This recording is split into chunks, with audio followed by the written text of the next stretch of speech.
verdade, minha vida ficou um pouco facilitada, afinal de contas, o Dr. Daniel acabou estabelecendo alguns conceitos que vão contribuir aqui naquilo que eu pretendo abordar ao longo da minha exposição, mas um primeiro ponto que eu considero fundamental é estabelecer alguns parâmetros que servirão de premissas para as conclusões. Na verdade, esse é o segundo ponto.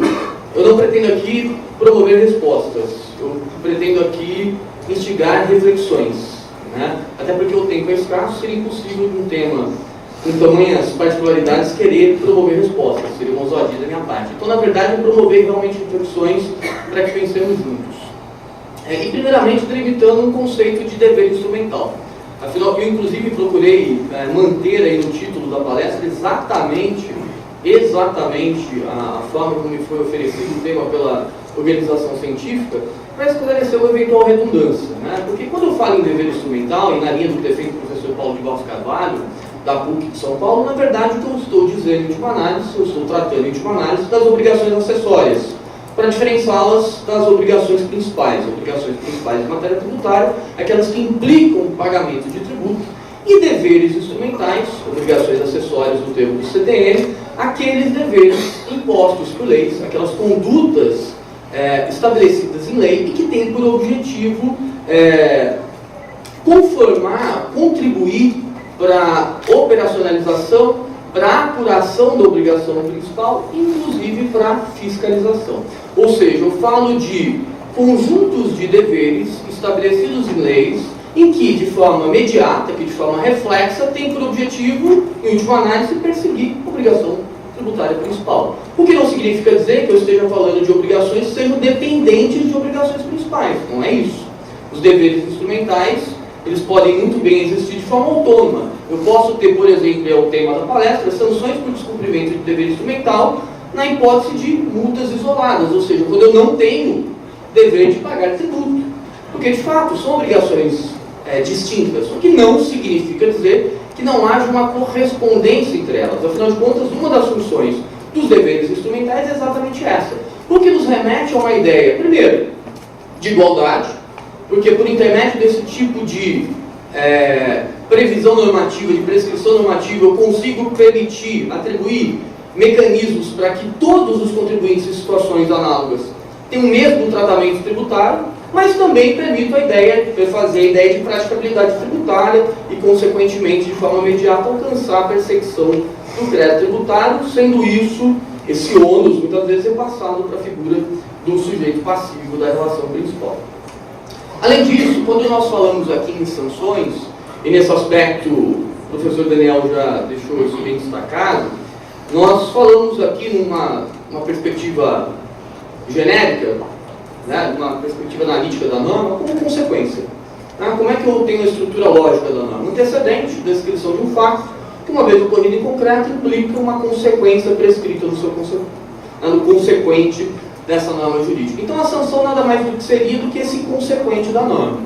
E diria Bobbio, um dos seus textos da estrutura função, né, fazendo diferenciação entre sanção premial e sanção punitiva, que a sanção, embora a gente muito naturalmente costume tratar a sanção como algo negativo, que em verdade a sanção ela também pode ter uma função premial, uma função indutiva.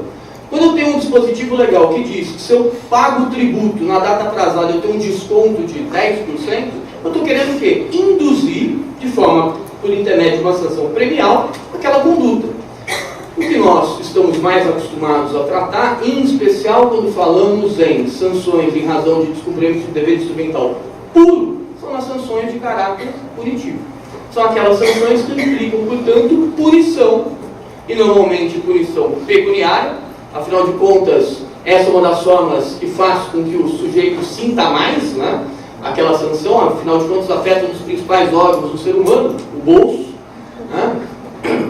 São dois, né, o ego e o bolso, né? Afeta boa parte aí dos principais órgãos do ser humano, que é o bolso. Então é óbvio que quando nós falamos de descumprimento de dever instrumental, é muito natural de que essas sanções acabem por ter primordialmente esse caráter pecuniário. Bom, dito isso, eu queria fazer aqui com vocês, uma vez falando então em sanções, e em especial, tanto em sanções premiais, mas particularmente sanções punitivas, que é o que me interessa aqui tem visto o tema da palestra: multas isoladas em razão do descumprimento de deveres instrumentais.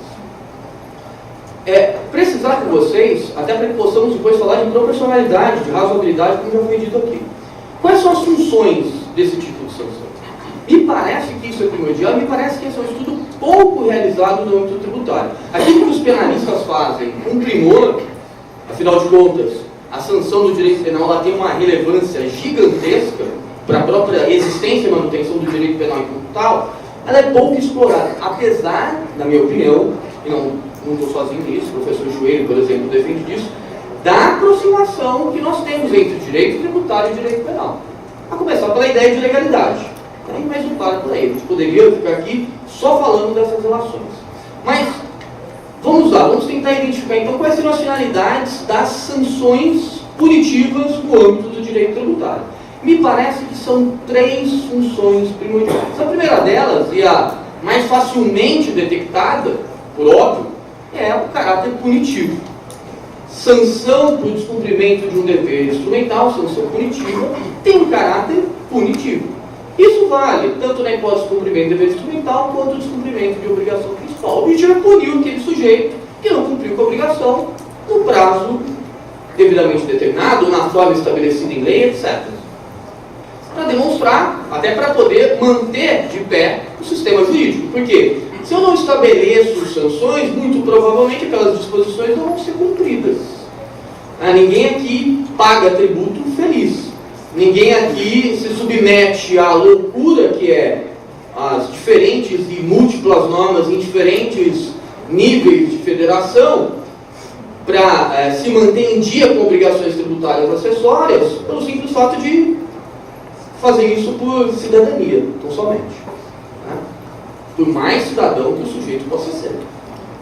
Por mais afeto que ele tem por esse valor. Então é óbvio que ele faz isso com medo de ser punido.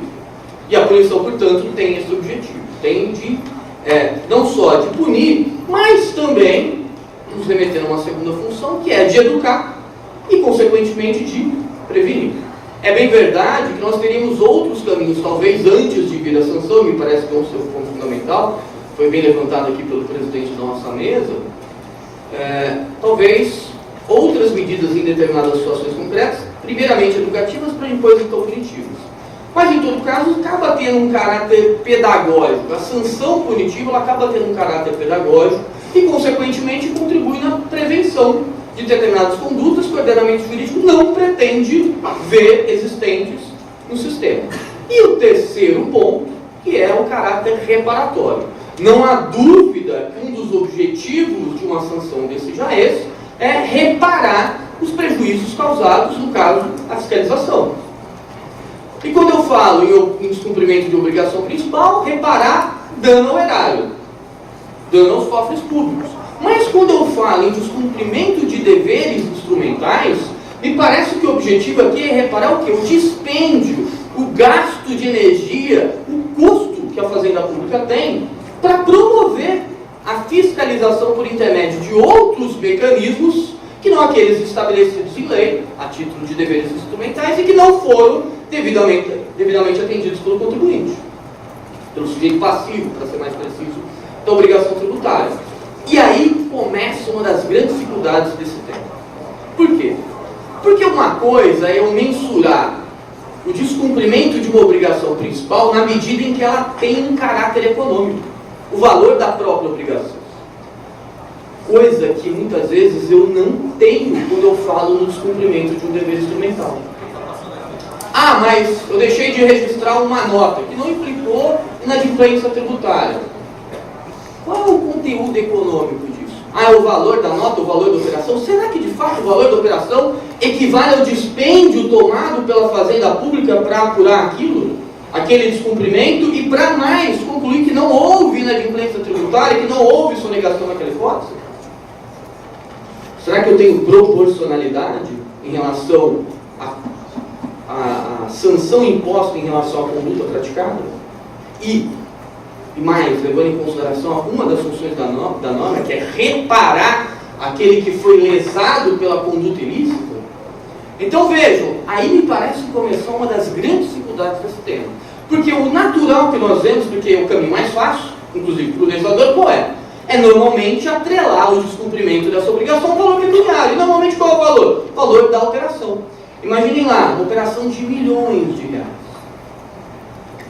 O quanto isso pode gerar de sanção, de multa, pelo descumprimento desse dever instrumental, que, repito, não implicou qualquer tipo de inadimplência fiscal.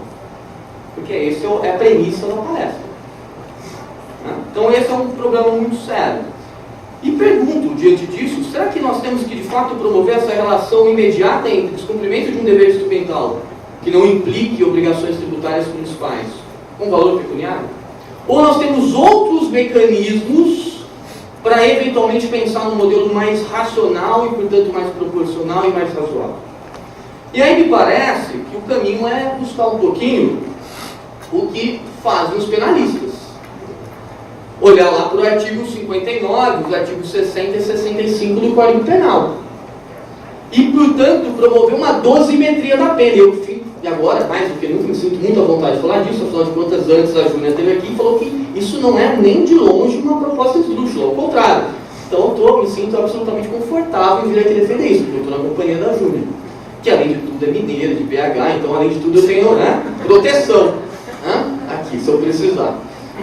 Então veja, me parece que um aspecto fundamental para tratamento desse tipo de tema de questão é exatamente começar a promover uma ideia de dosimetria. E quando eu olho para o direito penal, como é que isso é feito na prática? E bem feito pelo legislador. Eu olho lá, artigo 59. É óbvio que a gente tem que fazer as devidas adequações, óbvio, a realidade nossa do direito tributário, mas falo lá em culpabilidade, antecedentes, conduta social, personalidade do agente. Veja, eu tenho um enfoque, inclusive, é bom já dizer, muito na pessoa do infrator. Não só do bem jurídico da vida que está sendo tutelado, não só na figura daquele que é lesado, mas também eu levo em consideração a figura do infrator. Esse sujeito não pode ser ignorado. Uma coisa é o penal, uma grande empresa que está promovendo uma desestabilização no mercado, um mercado pequeno, e outra coisa é o penal, um contribuinte do simples, uma pequena empresa. Me parece que são realidades completamente distintas, inclusive de conhecimento técnico da norma. Além disso, consequências do crime, no caso, comportamento da vítima. Além disso, eu tenho circunstâncias agravantes e atenuantes, reincidência. Mas para ir para essa ideia de dosimetria, a gente tem que superar o mito do artigo 136 do CTN. Por que eu digo que a gente tem que superar o mito do artigo 136 do CTN? Porque o 136 ele diz lá, vou pedir vênia aqui para a lei, salvo disposição de lei em contrário, a responsabilidade por infrações de legislação tributária independe da intenção do agente. E aí o que parte da doutrina afirma? Olha, se independe da intenção do agente, a responsabilidade é objetiva. E vejam, será que de fato é isso que o Código diz? Eu tenho, para mim, e acompanhado de doutrina balizada também, com o professor Chueire novamente, que não. Que quando eu falo em responsabilidade 136, eu estou afastando dolo, eu estou afastando intenção consciente do infrator. Agora, eu não afasto a figura da culpa. Em matéria tributária, a responsabilidade tributária pressupõe obrigatoriamente dolo ou, no pior dos cenários, culpa. E é isso que me parece que diz o artigo 136 do CTN. E ao assim dizer, permite, portanto, que possamos falar em dosimetria de sanções. E nesse sentido eu trago o precedente do STJ, que eu já antecipo, não é o melhor. Não é o melhor. Porque em certo momento ele faz uma confusão, relatoria do ministro Fux, hoje muito citado aqui nessa mesa até então, Mas ele diz lá na emenda, a responsabilidade do agente pelo descumprimento das obrigações tributárias principais e acessórias, via de regra, é objetiva. Dá a impressão de que, olha, tem possibilidade de responsabilidade, no 136, independente de apuração de dolo ou culpa. Mas aí ele vai adiante, e veja, eu reproduzi a emenda, mas o voto é isso. Deveras. Até porque as emendas do ministro Fux são praticamente um voto. O que faz bem ele, tá certo. A gente tem que acabar com essa cultura da emenda. Mas isso não é meu tema, eu não vou aqui, se eu me empolgo e não paro nunca mais de falar isso, mas eu sabe. Deveras, a constatação objetiva da infração tributária é matéria diversa da dosimetria. O que ele está dizendo? Que quando o CDN 136 fala em responsabilidade objetiva, ele fala, olha, você tem que apurar objetivamente o fato tributário. E essa subsunção do fato à norma, porque é próprio de uma racionalidade normativa legalista. Essa racionalidade tautológica, premissa menor, o fato, premissa maior, a norma e o encaixe automático. Mas, quando eu falo em responsabilidade do agente, diz lá o STJ, eu tenho que levar em consideração a dosimetria da sanção. Eu tenho que levar em consideração as ideias de proporcionalidade, de razoabilidade, que perpassam obrigatoriamente por o quê? Por olhar o agente, por olhar a infração, por olhar o bem jurídico da vida que está sendo tutelado. Eu não posso ignorar as circunstâncias fáticas, sob pena de nós acharmos que o direito ele se basta no plano legislativo e normativo, ignorando a realidade fática, que é onde, no final das contas, o direito se perfaz no mundo prático, no dia a dia. Então, diante dessas considerações, qual seria a proposta? Me parece que, primeiramente, e é óbvio, eu não pretendo aqui, embora seja um defensor de modelo judicativo de direito, na linha do que defende o professor Castanheira Neves, propõe o jurisprudencialismo, né, professor da Universidade de Coimbra, em Portugal, eu não pretendo aqui dizer que isso tem que ficar exclusivamente à mercê dos julgadores, até porque nós não confiamos, infelizmente, na prudência dos nossos julgadores. Mas vamos lá, né, das nossas cortes. Infelizmente, e hoje falo isso com absoluta tranquilidade, porque, ainda que episodicamente, estou exercendo função judicativa, a nome do cara. E faço isso porque defendo o modelo judicativo do direito. Então, me sinto no direito de fazer essas críticas. Mas vamos lá. Primeiro, me parece que fixando parâmetros mínimos e máximos na lei, para fins de estabelecimento de sanções, não necessariamente atrelados a valores pecuniários. Até poderíamos ter esses limites máximos e mínimos atrelados a um valor pecuniário, mas não só. Me parece que nós teríamos outros modelos. Por exemplo, uma sanção leve no âmbito de uma exclusão de um simples ou algo do gênero, talvez uma advertência, no primeiro momento. Por que não? Um caráter propedêutico. Por que não? Será que não é consentâneo, até com os objetivos do próprio interesse fiscal, de manter a empresa viva, de manter a empresa gerando riqueza, gerando tributo, gerando divisa para o Estado? A gente precisa também acabar essa outra ideia de uma postura belicosa entre contribuinte e fisco. Hoje o Código de Processo Civil, nesse aspecto, me parece que ele é um primor, né? A ideia de cooperação, artigo 6º. Me parece que esse modelo cooperativo não se presta só lá. Ele tem que se estender para outras searas do direito. Além disso, acabar com essa ideia de que necessariamente esse tipo de sanção por descumprimento de dever instrumental muito isolada está atrelada ao valor da operação. Isso muitas vezes gera uma desproporcionalidade, uma razoabilidade absurda.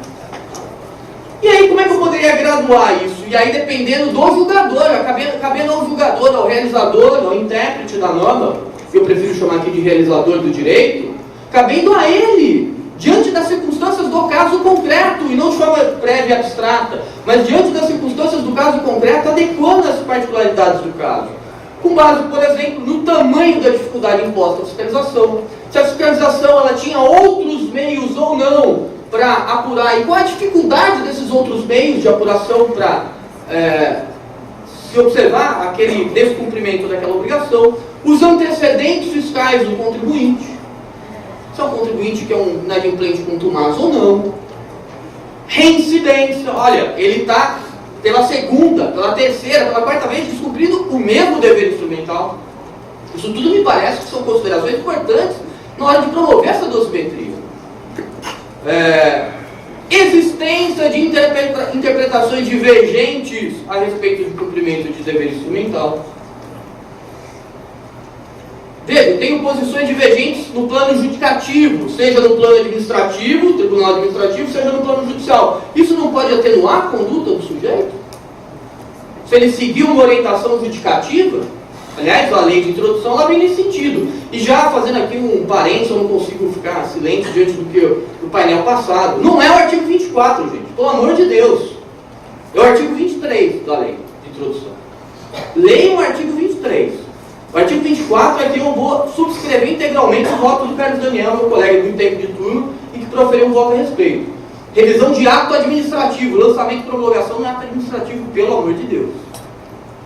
Porte econômico do contribuinte, me parece que é outro ponto fundamental, para ser levado em consideração, para essa dosimetria. E nesse sentido, eu trago o exemplo do regulamento São Paulo, do CMS de São Paulo, artigo 527A, parágrafo 3º. Olha o que diz o caput.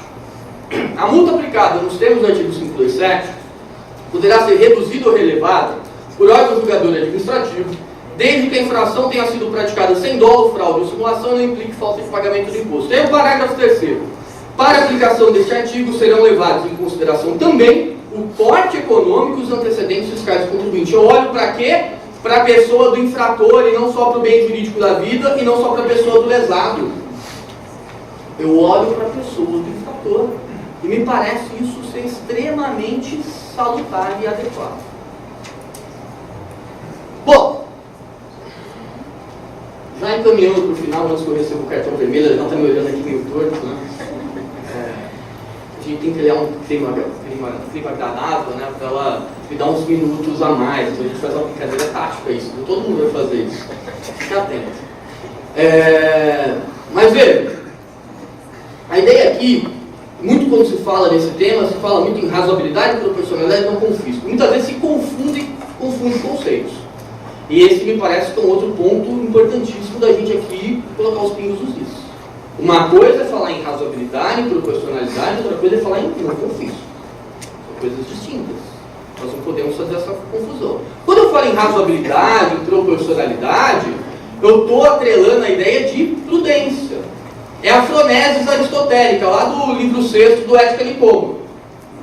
A arte de bem julgar em concreto. Eu faço ponderações em razão de circunstâncias fáticas concretas. Eu não faço num plano ideal, num plano normativo. Eu estabeleço, quando muito, balizas do plano normativo, critérios. Mas isso vai ser desenvolvido no momento da realização do direito. Já quando eu falo em confisco, me parece que também há uma margem ali de análise concreta, não há dúvida, mas há um caráter um pouco mais objetivo. Confisco é aquilo que imputa, no último análise, o esvaziamento patrimonial, né, a expropriação do patrimônio, no caso do administrado, sem seu devido ressarcimento. E sem a devida previsão legal, constitucional, que autorize isso. Então vejam que são coisas distintas. Uma coisa é uma sanção, inclusive, podendo ter, me parece, uma sanção desproporcional, mas não necessariamente confiscatória. É possível ter sanções desproporcionais, em concreto, sem que elas sejam confiscatórias, sem que ela esvazie o patrimônio do contribuinte. Uma sanção que impute lá o desenquadramento do sujeito do simples, com a cobrança dos tributos. Vamos pensar que tenha sido um período pequeno, de um ano de empresa, não tenha causado uma exigência tão grande, ele está devendo. Muitas vezes não vai gerar confisco. Mas será que de fato é uma sanção proporcional? Bom, como é que o STF tem tratado essas questões? O STF ele já se posicionou em 2 pontos em relação à sanção. O primeiro deles, descumprimento de obrigação principal e multa sancionatória. Ou seja, eu quero primordialmente punir aquele sujeito que não pagou o tributo no momento oportuno e normalmente não fez por sonegação, né? Não fez por sonegação. De forma às vezes qualificada ou não, etc., mas apuração mediante auto de infração, lançamento de ofício, etc. O STF pacificou o entendimento de que nessas hipóteses a multa não pode superar o valor do tributo, ou seja, a multa não pode ser superior a 100%. Pergunto para vocês, multa de 100% de fato é uma multa razoável e proporcional? Sempre? A priori, de partida? Talvez no caso trazido pelo colega. Daniel, na exposição de documentação deu. Mas será que sempre, a priori, 100% do valor do tributo? O objetivo da sanção é arrecadatório? Parece que não. Nós vimos aqui quais são os objetivos da sanção. Segundo tratamento dado pelo STF, descumprimento da obrigação principal e multa moratória. Mera inadimplência fiscal gerando multa moratória. O STF entendeu, no caso em concreto, reduzir multa de 30% para 20%. E tanto em uma hipótese como outra, o STF sempre acaba fazendo uma confusão entre confisco e proporcionalidade e razoabilidade. Isso me parece não ser bem trabalhado, infelizmente, no âmbito do STF, o que nos gera confusão. Nos gera confusões interpretativas. O tema propriamente dito da minha palestra, multa isolada, e aí já o último slide encaminhando para o encerramento, o descumprimento por dever instrumental, ele está lá, foi objeto de repercussão geral, ainda pendente de julgamento. O caso originalmente de relatoria do ministro Joaquim Barbosa, atualmente sob relatoria do ministro Luiz Barroso, que julgou o caso lá da redução da multa na hipótese de inadimplência. O que era o caso? E é até interessante porque é um caso patrocinado pelo professor Sacha. Eu fui lá no acordo, para ler o acordo, etc., que afetou a repercussão geral e vi isso lá. O que é o caso? Uma multa de 40% sobre o valor da operação que implicou uma sanção de, pasmem, veja, sanção isolada, não teve obrigação tributária principal. Multa, só multa, R$ 164.822.352,36. 164 milhões de reais de multa. O que o Tribunal ACO fez? Reduziu essa multa para 5%. E o caso subiu para o STF por intermédio de recurso ordinário. Qual a primeira dúvida que eu tenho? Essa redução de 40 para 5, como é que se chegou a essa conclusão? Quais foram, numa perspectiva analítica, quais os critérios para aferir proporcionalidade e razoabilidade concreta? Por que 5%? Por que não 1%? Por que não 10%? E esse é um problema, né? A ausência de critérios, o que ela gera? Um voluntarismo. 5% era 164 milhões, vai reduzir para 20 milhões, tá bom, né? Tá bom, né? Tá bom porque não é no seu bolso. Né? Porque no meu 20 milhões eu quero duro infartado aqui. Então veja, isso é um problema muito sério que nós temos hoje, esse voluntarismo, que ao invés de gerar um modelo sério de decisões judiciais criando em concreto o direito, gera o quê? A figura do ativismo, tão criticada e tão justamente criticada. E repetindo, eu que defendo um modelo judicativo de direito, que me divorcio desse modelo normativo legalista falido do século XIX. Então percebam que falta muitas vezes para os nossos tribunais, em especial os tribunais superiores, esse tratamento. E talvez muitas vezes falte isso porque eles sempre saem pela tangente de dizer que não julgam fatos, que apenas requalificam juridicamente esses fatos. Eles contam essa mentira para a gente há muito tempo, a gente acredita nessa mentira e fica repetindo isso. Eu confesso que eu nunca vi atividade jurisdicional sem análise de fato. Sem fato. Porque afinal de contas, a atividade jurisdicional é atividade jurisdicional, resolutiva de problemas, não é atividade doutrinal. Eu não estou lá para ter uma resposta a uma consulta. Eu não estou lá para saber qual é a posição doutrinária do ministro A, B, C ou D. Eu quero saber como é que eu vou resolver o meu problema em concreto. Para isso que serve a atividade jurisdicional. E não tem isso sem fato. Desculpa. Não tem. Na verdade, essa desculpa é contada pelos nossos tribunais superiores para quê? Porque eles julgam, o STF julgou ano passado 100 mil processos, 10 ministros. Porque o presidente não julga, né? 10 ministros, 100 mil processos.